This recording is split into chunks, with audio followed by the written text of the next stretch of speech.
आज कुछ कहना चाहती हूँ। जानती हूँ कि आपके लिए कभी बड़ी नहीं हो पाऊंगी, पर आज इतनी बड़ी जरूर हो गई हूँ कि वो बातें कह सकूँ जो कि कभी कह नहीं सकी। आप सोच रहे होंगे कि ऐसा भी क्या हुआ कि आज मैं बड़ी बड़ी बातें कर रही हूँ। तो बता दूं कि आप आज फादर्स डे है। इस दिन सारे बच्चे अपने पापा के लिए अच्छे अच्छे तोहफे लाते हैं, उनके साथ बाहर घूमने जाते हैं, पर यह मौका मिला नहीं। मिलता भी कैसे, आप नारियल की तरह शख्स तो ठहरे। नहीं, बुरा मत मानिए पापा, मैं बस आज वो हर बात कहना चाहती हूँ जो शायद मेरी तरह कई बेटियां कभी न कह सकी। तब बोल नहीं सकती थी मैं, पर महसूस जरूर कर सकती थी। पापा माँ शायद भूल भी जाए, पर मुझे पता है आपको मेरे जन्म का वो दिन बखूबी याद होगा, जब आपने पहली बार मुझे गोद में लिया था। इस दुनिया में आने के बाद मैंने अपनी आंखें नहीं खोली थी, जानती ही नहीं थी किसी को माँ के दर्द में होने की आवाज मेरे कानों में पड़ रही थी। मैंने दुनिया में आते ही शायद उन्हें असहनीय दर्द दिया था, पर फिर भी वो खुश थी। मैंने आंखें तो खोलना चाहती थी पर खोल नहीं रही थी, सिर्फ इसलिए क्योंकि मैं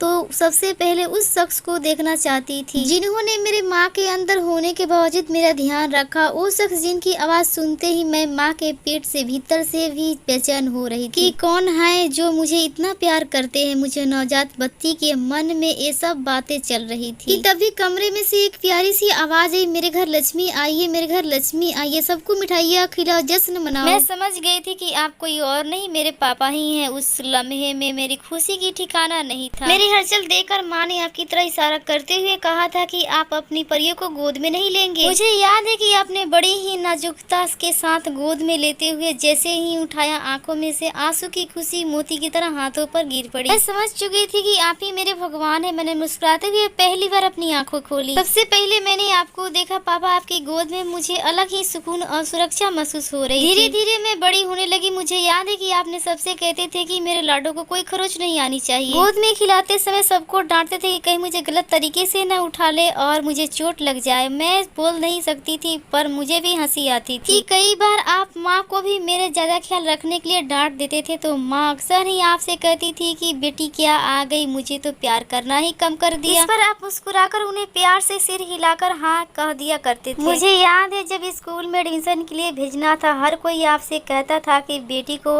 पढ़ने के लिए कब भेजोगे, तो आप सबसे कहते थे कि थोड़ी और बड़ी हो जाए। मुझे हर दिन आप अपनी आंखों के सामने देखना पसंद करते थे। खैर वो दिन आ गया था जब आपको अपने दिल पर पत्थर रखकर मुझे स्कूल भेजना था। मुझे क्लास के अंदर तक भेजने गए थे आप। जब दोपहर में मेरा स्कूल खत्म हुआ तो मैंने देखा कि आप तीखी धूप में स्कूल के ही बाहर खड़े थे, मतलब आप घर नहीं गए थे। पहला दिन मुझे कोई तकलीफ ना हो इसलिए पूरे दिन आप तपती धूप में खड़े थे। ओहो पापा, आप मुझे कितना प्यार करते थे। दोस्तों हमने इस कहानी को आधा ही सुना है। अगर पापा पूरा कहानी सुनना है तो कमेंट करके जरूर बताना। दोस्तों वीडियो पसंद है वीडियो को लाइक और चैनल को सब्सक्राइब करके बेल आइकन को प्रेस जरूर कर लीजिएगा।